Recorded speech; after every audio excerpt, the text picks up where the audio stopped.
So, first of all, let me introduce myself. I am Muzammil Arain, and let's say I am a typical student of soil science at Sindh Agriculture University, Tando Jam. मेरा नाम मुजम्मिल है और मैं soil science का student हूँ Sindh agriculture university Tando Jam में। Well, I am a student and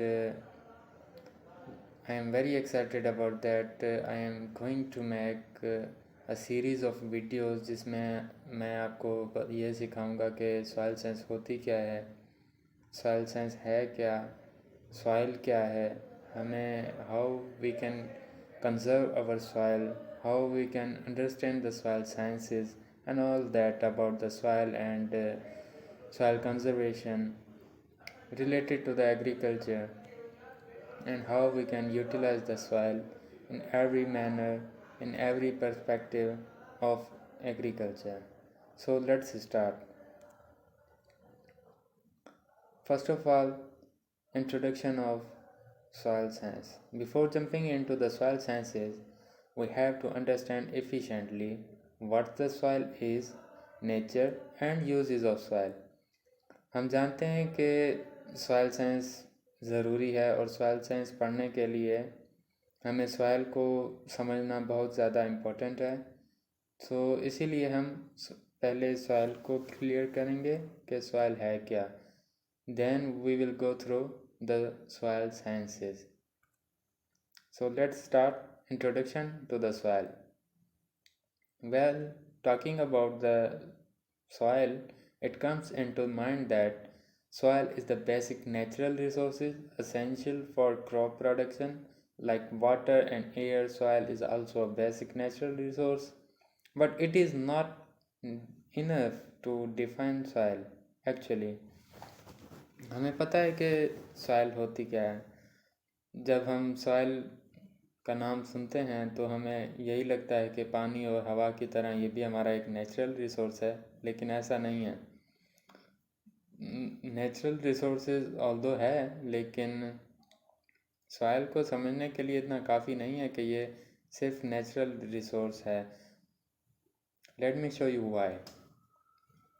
soil is a dynamic body. Dynamic body वो होती है जिसमें सर्टेन चेंजेस होती हैं, एक्टिविटीज़ होती हैं और प्रोग्रेसेस होती हैं, multiple physical and chemical properties होती हैं और उनमें चेंजेस भी आती हैं और बायोलॉजिकल फैक्टर्स होते हैं।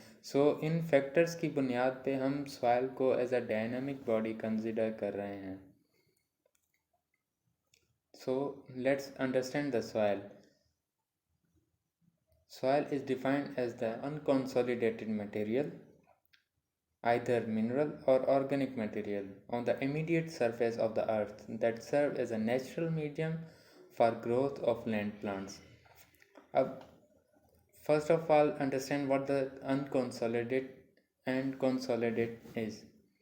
The unconsolidated means गैर मुस्तहकिम means कमज़ोर या सॉफ्ट। अब सॉफ्ट हो या कंसोलिडेटेड मटेरियल हो, नहीं। So the soil is very soft. Unlike हम जब भी सॉइल को टच करते हैं, फील करते हैं, the soil is very soft. Okay, and it is ये भुरभुरी होती है और मिनरल भी हो सकती है, ऑर्गेनिक मटेरियल भी हो सकती है और इमीडिएट सरफेस यानी कि जो फर्स्ट लेयर हमारी आती है अर्थ क्रस्ट की, उस पे जो फर्स्ट वाली लेयर होती है उसे हम कहते हैं सॉइल। और यही जो फर्स्ट लेयर होती है serve as a natural medium for the growth of land plants. जो भी हमारे प्लांट्स होते हैं लैंड पे, उनके लिए ये एक नेचुरल मीडियम सर्व करती है, यानी कि इनकी ग्रोथ के लिए, हमारी प्लांट्स की ग्रोथ के लिए, क्रॉप्स की ग्रोथ के लिए, या इवन ट्रीज हो गए, उनकी ग्रोथ के लिए सॉइल इज़ कंपलसरी। और सॉइल हम उसे ही कह सकते हैं जिसके पास ये एबिलिटी हो कि वो अपने अंदर अपने अंदर ट्रीज़ को, क्रॉप्स को, या कोई भी प्लांट्स की एग्जांपल ले सकते हैं हम, किसी भी लैंड प्लांट्स की, उन प्लांट्स को ग्रो करने की एबिलिटी रखती हो, तो उसे हम कहेंगे सॉइल। अब इसमें दो चीज़ें हमारी कवर हो गई। एक था हमारे अनकंसोलिडेटेड मटेरियल, यानी कि गैर मुस्तहकम या कमज़ोर भी हम कह सकते हैं। हमारी जो कमज़ोर लेयर होगी अर्थ क्रस्ट की, उसे हम सॉइल कहेंगे। और दूसरी बात ये कि उसमें ये एबिलिटी भी हो कि वो अपने अंदर प्लांट्स को ग्रो करवा सके। If the land is not capable of growing plants in itself, then we will not consider it the soil.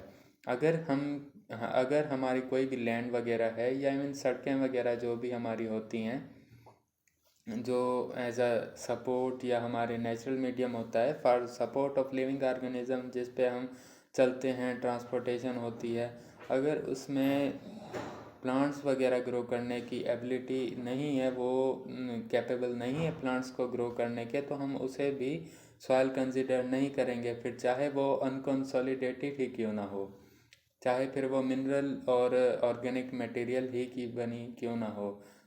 लेकिन ये जो ऑर्गेनिक मटेरियल और मिनरल की बनी हुई अनकंसोलिडेटेड मटेरियल जो भी होगा हमारा, उसमें ये एबिलिटी ज़रूर होगी कि वो अपने अंदर लैंड प्लांट्स को ग्रो करवा सके। सो ये था हमारा फर्स्ट लेक्चर। इसमें हमने जाना कि सॉइल होती क्या है।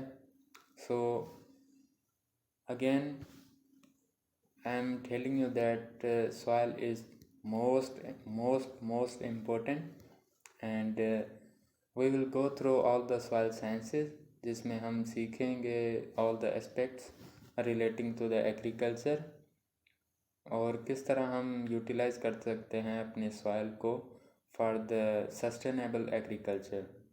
Thank you.